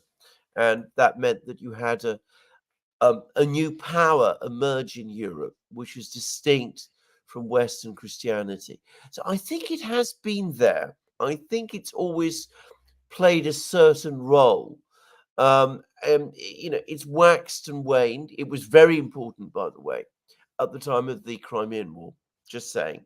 I mean, one of the things that the British were able to do was that they were very successful in mobilizing the Catholic powers against Russia, Austria, and France. But I think that today, in this post-Christian world that we're starting to see in the West, it's ultimately geopolitics and other factors. Lover of the Russian team says it's total madness, all this blind hatred towards Russia. Completely agree. Yeah. Mama Alaska says, great to see Garland, so proud of the Duran. Thank you for that. Sammy295 says, yay, welcome Garland and Duranians. Thank Thank you for that. OMG Puppy says, some more support. Thanks for your interesting answer to my previous super chat. I just read about the Volga-Don Canal. Remarkable. Yeah, absolutely. Danko says, very insightful, guys, as always. Maria S. says, thank you, gentlemen. Following every day from Denmark. Martin, thank you for that super sticker. Elena says, let's imagine USA faces balkanization in the future. What state would end up with the nuclear weapons? Who is the natural Russia of the USA? Well, That's an I mean, interesting question. that's a very interesting question. I mean, there isn't one, is the short answer. I mean, Russia dominated the Soviet Union. It was accounted for, was it 2/3 of its territory, or 3/4 of its territory, more than half its population, something like 60% of its GDP. There is no equivalent of the United States. What you might see, and, you know, I don't really like to speculate about these things because, to be clear, I do not want to see America fragment and balkanize. But what you might, I suppose, see is particular sections of the US, the regions start to assemble. So New England, for example, the Midwest, who knows, something like that. Yeah, your answer is basically there's no equivalent to what Russia was to the Soviet Union. No. Yes, yeah, that's true. Elza says Yellen is in China telling the industry what it should and shouldn't do. Sounds like she had some mushrooms again. Yeah, I agree with that. I mean, it's just absurd. And what you know, she goes along, tells the lectures the Chinese, and whose economy on basis of purchasing power parity is bigger than that of the US. I mean, it must sound very strange to the Chinese, actually, to be lectured in that way. But the Americans assume that they can do this. By the way, there was an extraordinary article in Asia Times by a man called David Goldman, who's a very interesting man. He gets invited to all the big security meetings, and he's done another brilliant sketch of one.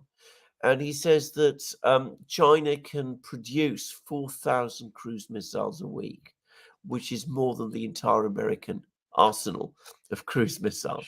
Now, I have to say, I find that figure so staggering that I just wonder whether it can possibly be true.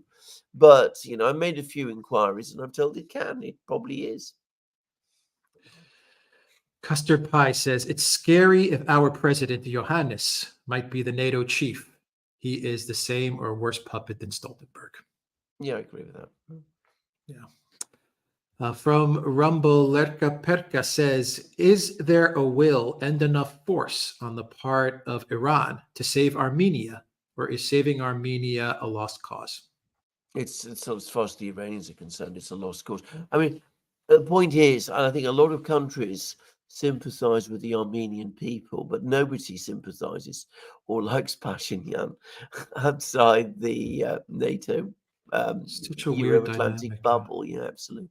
Pashinyan is such a weird dynamic. You go to Armenia many times and you can't find one person saying one good word about the guy. No. Yet he's been in power for a long time. Absolutely. All right. Summer of 1970 says, thanks, Duran and Garland. Mateus says, a new Russian outpost near the Golan Heights, India news.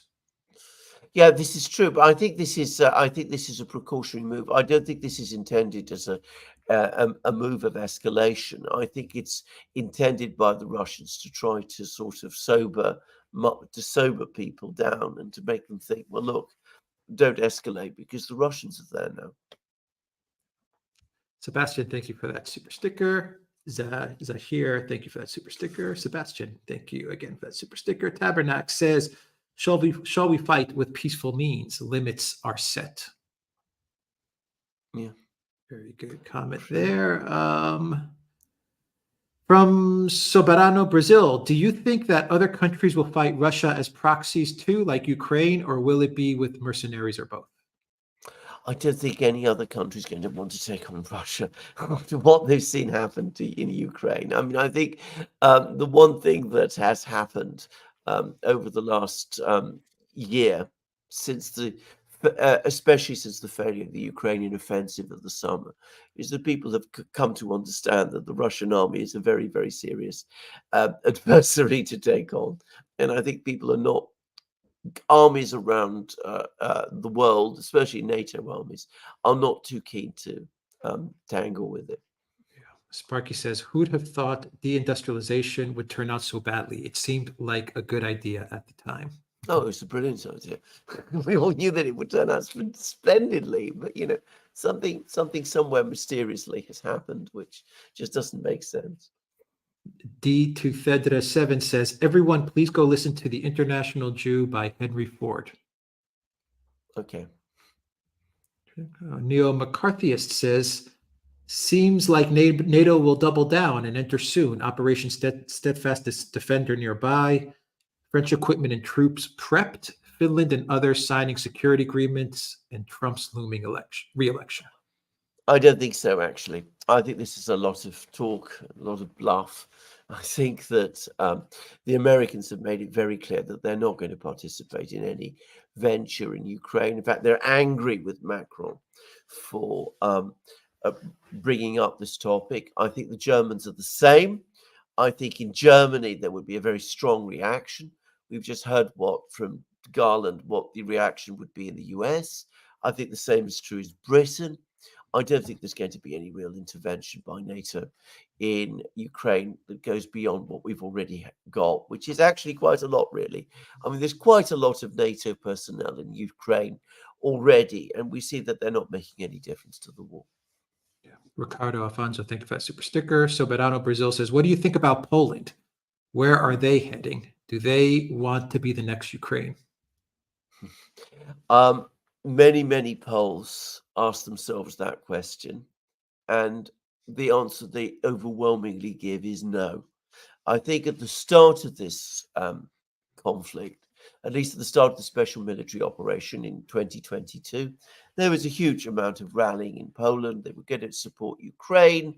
The fears of Russia, the ancestral tensions with Russia, were reawakened. But I think with every week and month that passes, I think Polish opinion is solidifying against getting further drawn into Ukraine, to the astonishment and dismay of Poland's leadership. So you saw that the previous party, the Law and Justice Party, was very strong on behalf of Ukraine at the beginning, and then they completely soured on the project towards the end. And I think the new government, Donald Tusk's government, is going through the same process. So Tusk still talking about, we're in a 1939 moment and all of that, but the officials around him are saying Poland is not sending troops to Ukraine. Yeah. Ricardo Alfonso says there are always all the migrants they can use for wars. Yeah, they can try. But I mean, bear in mind, migrants are not particularly motivated soldiers. So, it's probably not going to be a hugely popular enterprise amongst the actual people of these countries to see their armies in that, operated in that kind of way and being led into wars which the people of these countries don't want to see. Yeah. Klaus Vatner says, I doubt NATO will collect the 100 billion. Your thoughts? I agree with that, actually. It's another fantastic scheme, rather like President Pavel's scheme to buy 800,000 shells from the international arms market, which, exactly as we predicted on the Duran, is already falling apart. Mm-hmm. Sparky says, what's different between now and the U.S. war in Vietnam is if people dodge the draft by going to Canada nowadays, Trudeau would immediately press them into action in Ukraine. Oh, I agree. And that will make the situation in the US even more volatile, because the fact that people were able to leave the US to dodge the draft, they were able to come, by the way, to Britain as well. Lots of Americans in Britain at that time and Europe. But, because they can't do that, they're more likely to stay in the US and protest there. Yeah. So Barano Brazil says, do you think that these corrupt European leaders, financial toys, are going to be kept in power, or there is any chance of change? Is Europe in the financial pockets for good? No, I think there will be change. The question is when and how much damage will be done in the meantime.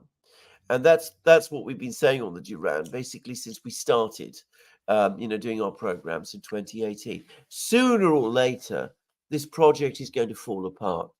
It's bound to. the laws of gravity, if you like, dictate it.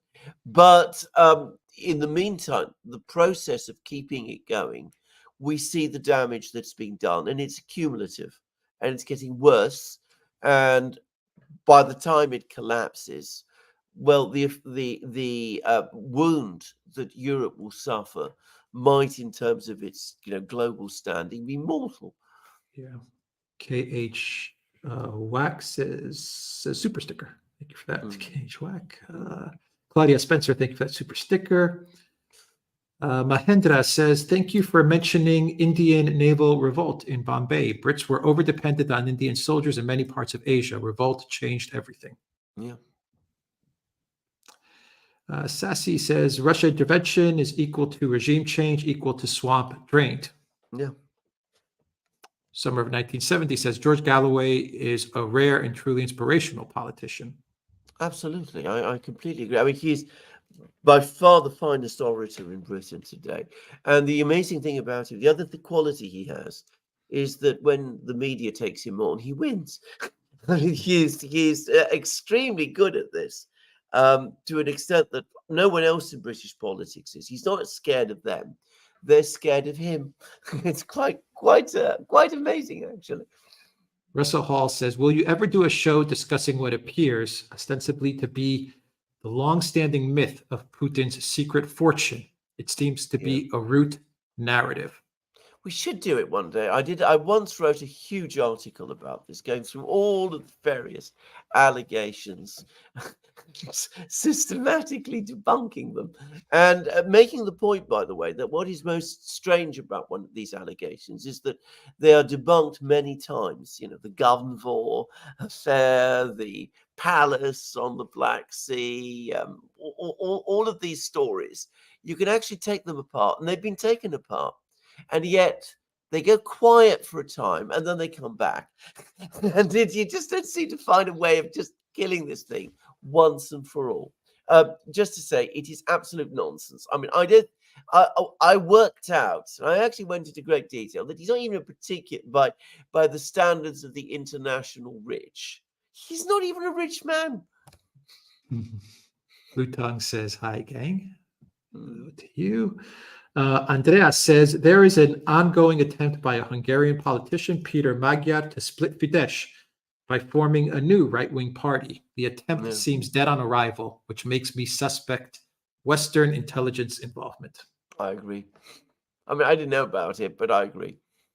Eric Hatchett, thank you for that super chat. Sparky says, go Yemen, fight the power. Envy Stormin, thank you for the Duran membership. Sam Whiskey says, was the Middle East better off under Ottoman rule? Somebody's asked me this question before. I mean, the thing to understand about that is that Ottoman rule was part of history, but it ended in 1917. I mean, it hasn't existed since then. So we're talking about a world that is long gone and existed in a completely different context from the one today. Now, the Ottoman centuries, which basically existed in the Middle East from about 1500 to about, as I said, 1917, they were very long centuries. They were relatively peaceful. But at the same time, it has also to be said that they were a time when economic and social development slowed, and when this region started to fall behind. Up till then, it had been a relatively rich and advanced region in the Eastern Mediterranean. We're talking about the medieval world. By the time the Ottoman Empire fell, it was poor. It was perceived as poor and backward. So you can't say that it was better off. It was more peaceful, perhaps. Costa 910 says, my two favorite YouTubers with Garland, the Magnificent. Best regards to all of you. Kosovo, Serbia. P.S. Can you invite Dmitry Orlov to be a guest? Absolutely. Very interesting man, actually. Yes. I'd have to get in touch with him. Dmitry Orlov, Sparky says, maybe if Trump gets back in office, he can change the military-industrial complex to the space-industrial complex. Maybe it would distract them and nerd oligarchs from war and Nerdtopia for a while. It's a thought, and I know he's out in the market for ideas. I mean, he'll still face an awful lot of resistance from them in the meantime, I'm guessing. Yeah. Sam Whiskey says the West is short-minded, the East never forgets. True. True. Akash says, gentlemen, what was Obama's visit to the UK about? So many people have asked me this question. We don't really know. It was all very mysterious. He just turned up, saw Sunak in Downing Street, made himself very visible doing that. And we've never had a true explanation for what that visit was. There's been rumors it was about Assange, for example, others that he's trying to do something with Ukraine, or that he's interested in investing in Britain. Nobody really has a good explanation. My guess is it's about the election, the American presidential election. I think what Obama is doing is he's coming to the British and saying, for God's sake, give us all you've got so that we can stop the orange man winning. And if you've got any dirt on him, please publish him. I think that's basically what I think it was about. Another Halper or Mifsud or Halper, something like that. Mifsud, exactly. Yeah. Sam Whiskey says, if Biden wears the purple again, will that make him America's Constantine the 11th? You mean the last emperor of Byzantium? I would say this: the last emperor of Byzantium, Constantine the 11th, was a heroic figure. If you read his last speech to the troops before the city fell, I mean, it's still very moving, actually. And he was a man of immense dignity, tremendous courage, tremendous authority, intelligence, somebody who knew he was going to lose, but who was determined, because he was the emperor of an empire that went back to Caesar Augustus and beyond, that he would fall with dignity. And, well, does that remind you of Biden? All right. Oh boy. Henry says, good morning, gents. Have been here for a while. Missed you guys. Don't want a magic mug, but do want a shirt. Recommendations. Also, will you consider going on Dissonance show? Oh, yeah. I think that's they're doing shows with Jimmy Dore, I want to say. I'm not sure. Yeah. Right. Okay. Yeah, I think so. Yeah, absolutely. Yeah, absolutely. Okay. Absolutely. As far as shirts, no reverse gear shirts that we have. Absolutely. Those are great. Shirts. Yeah. Yeah. Falvi Pollard says, does the 79 attack on the U.S. Embassy mitigate Israel's attack in Syria? No. I mean, I don't see that it mitigates it in any way, actually. I mean, what the Iranians did in 1979 was a gross violation of international law, as the United States at the time correctly said it was. Getting backing on that issue, by the way, as I well remember from the Soviet Union, what Israel did just 3 or 4 days ago in Damascus was also a shocking violation of international law. The one doesn't mitigate or excuse the other. Yeah. Sherry says, thank you, Duran, for all you do and for having Garland on today. Thank you for that. Commander Crossfire says, Russian killer robots, in their effort to save us, they may doom us all. I agree. I have to say, I found the whole business very scary and rather spooky. And if you see them in action, there's a film. It is very disturbing, but it is the new face of war.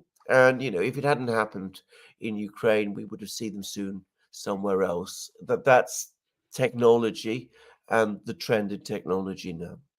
Yeah. Paul says, please have Safedin Amos, author of Bitcoin Standard, on the show. Right. Sure. Yeah. We'll try to get in touch. Harry C. Smith says, what happened with the Turkish elections?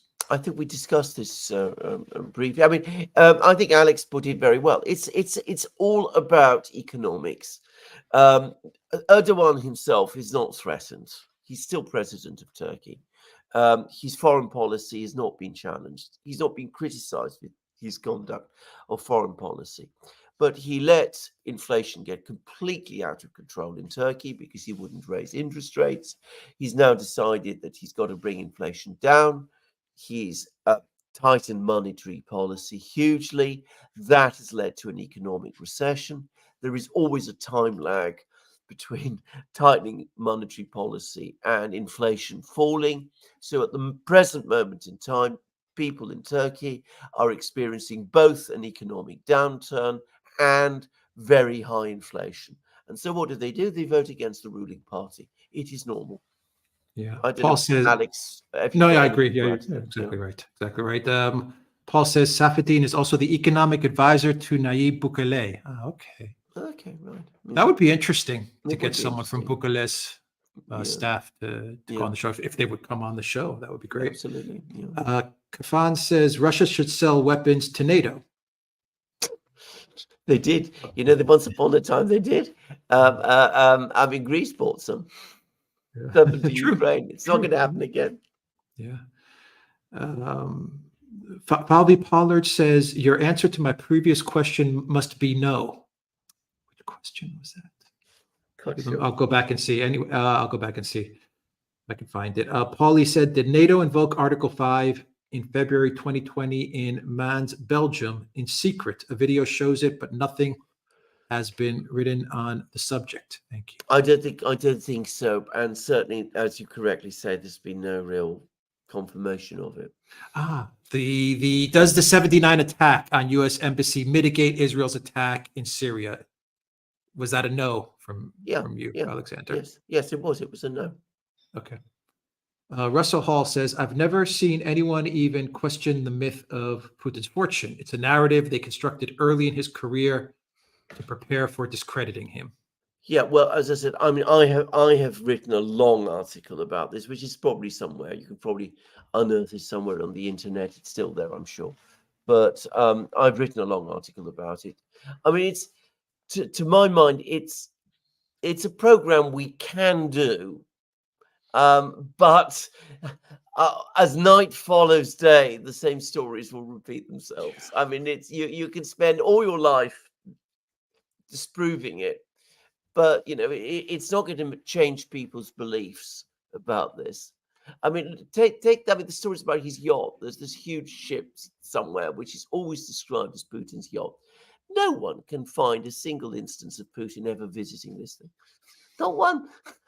I've never seen Putin on a yacht. You've never seen Putin on a yacht? Absolutely, yeah. And, you know, you go to his website. You can track his movements very, very precisely. I mean, it's so difficult to know where he is at any one particular point in time. He's never been on this yacht. Yeah. Guys, the guy's working nonstop. Non-stop. Yeah. By the way, on that, he actually made a comment about it. He said, you know, that his life feels like he's under a waterfall all the time. Things never stop. He said this, and he said, you know, if I'm in a meeting, if I'm meeting somebody, I know that the moment the meeting's ended, there'll be a phone call from someone. There'll be another phone call immediately after, and then I've got to prepare for another meeting to go directly into that. But he also said, I actually like my work. He said that. And it gets easier as time passes because you get more into the habit of making decisions. He said, before I became president, it was incredibly daunting. The thought of leading the country was very, very daunting. And then the moment I started doing it, it began to all fall into place. But as I said, of time, as he said, he never has any. Yeah. Where's he going to go into a yacht? Yeah. Shiva says, as a destroyer of world, I highly recommend the neocons. 5 stars out of 5. Absolutely. Absolutely. All right, Alexander, I think those are all the questions. Let me just do a final check. Your final thoughts from a double header of live streams, Jeffrey Sachs. Oh, it's amazing ones. But you see, there is actually a link because, of course, what we have, what Jeffrey Sachs was telling us about was the fact there isn't any diplomacy going on. These people don't negotiate. They can't negotiate. This isn't in their, you know, they just don't have any conception of how to negotiate. And in a very different way, but Garland was telling us exactly the same thing. And because they don't negotiate, because they don't talk to other people, things are going wrong all around them, but they don't know what to do because in the normal response of a government, if it senses that it's facing a crisis and things are starting to come apart, is to talk to the other side. And the Americans just don't do that. That's one difference with the British. The British did. The British were always very into diplomacy. And, you know, at the time of Indian independence, they talked to Nehru, they talked to Gandhi, they talked to all the people in India. They knew how to talk. The American leadership today doesn't. Nigel says vote 3rd in May, November for change. Yeah. Yeah. Thank you, Nigel, for that. And Commander Crossfire says Putin needs to take a vacation. He needs a yacht. Very true. True. And Valvi Pollard says, is Erdogan a good faith mediator in Ukraine? No, he's not a good faith mediator in any respect. He's always there for what he can get. The one point I would say about Erdogan is that sometimes if, you know, he's there and he's helping you to negotiate something, if it's in his interests to get a good deal, he'll do it. But never trust him. I mean, he's as slippery as an eel. I mean, you don't really want him as your mediator. That's absolutely what I would say. And one more, Alexander, and we will wrap it up. From Alex, I missed both live streams, but we thank you for the hard work. Peace, not war. And Russell says, the thing is, I doubt any of your guests even stop to think about questioning the narrative of Putin's wealth or its purpose. Light I don't dispels know. darkness. I don't know. I mean, I'm not going to speak for them, but I think we interview people who are pretty intelligent and pretty shrewd, and I think they can put the 2 and 2 together just as much as I did. When you actually study it, the story of Putin's wealth is so threadbare. It is so lacking in any substance at all that it almost immediately falls apart. It took a long time to write that article because there's so many different allegations, but each allegation in itself is absurd. It's a little bit like Russiagate in that respect. I mean, lots and lots of smoke, but absolutely no fire. Yeah. Thank you, Valies. Thank you, Zariel. Thank you, Gab, formerly GEC812. Thank you, Peter and Reckless Abandon. And I think those are our moderators for today. Thank you for everything that you do. And Spartan Warrior Queen as well. Thank you for helping us with the live streams today. And thank you to everyone that joined us on Rockfin, Odyssey, Rumble, theduran.locals.com, and YouTube. Take care, everyone.